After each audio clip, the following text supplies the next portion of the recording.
The Joe Rogan Experience. What do you think about those scholars in Israel that believe that the burning bush was some sort of a psychedelic experience? Oh, well, I think we have no idea how psychedelic experience shaped religious presumption.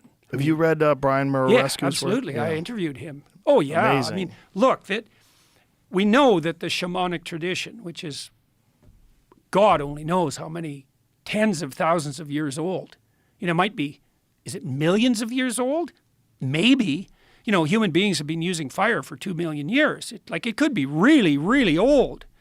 And the shamanic tradition is definitely a psychedelic tradition. And one of the things Murarescu did was show quite clearly that all of Greek culture was embedded in what looks like a collective psychedelic experience.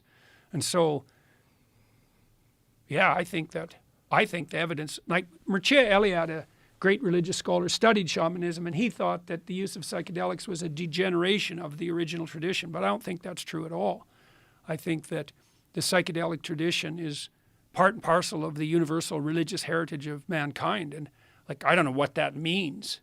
I've talked to people like Robin Carhart Harris, who studies the neurology of psychedelic experience, and he said that what it does is produce something akin to a hyper stress experience. So imagine you're extremely stressed, like your life's in danger. And so you have to open yourself up to the possibility of radically new ideas. Well, a psychedelic substance puts you in that state of mind. And so that can be hellish because you can collapse into like a catastrophic fight or flight defensive response, and magnified by the hallucinogen, then you're just in hell. But that isn't the only necessary outcome. And so the psychedelic experience definitely mimics something like radical learning. And it also seems to reduce the effect of memory on perception. Because most of what you see in the world is memory. It's just that's why, when you look at a printed word, you read the word. You can't not read the word. And that's because you see in the memory.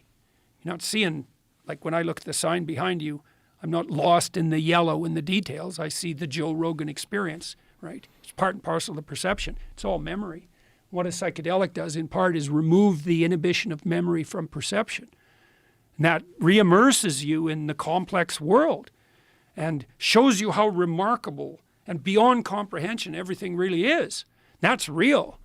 But the question is what to do with that. Timothy Leary, his doctrine was turn on, tune in, drop out. And that devastated the whole culture, that idea. It's like, well, if we just shed our presuppositions and the whole industrial nightmare, we'd all be freedom-loving hippies wandering around in Eden. It's like, no. I wanted to do a line of psychedelic products. Turn on, tune in, grow up. Right. I think that's much funnier, much better. Yeah, and that's also possible. That's a possible path through this sort of quest for spiritual enlightenment.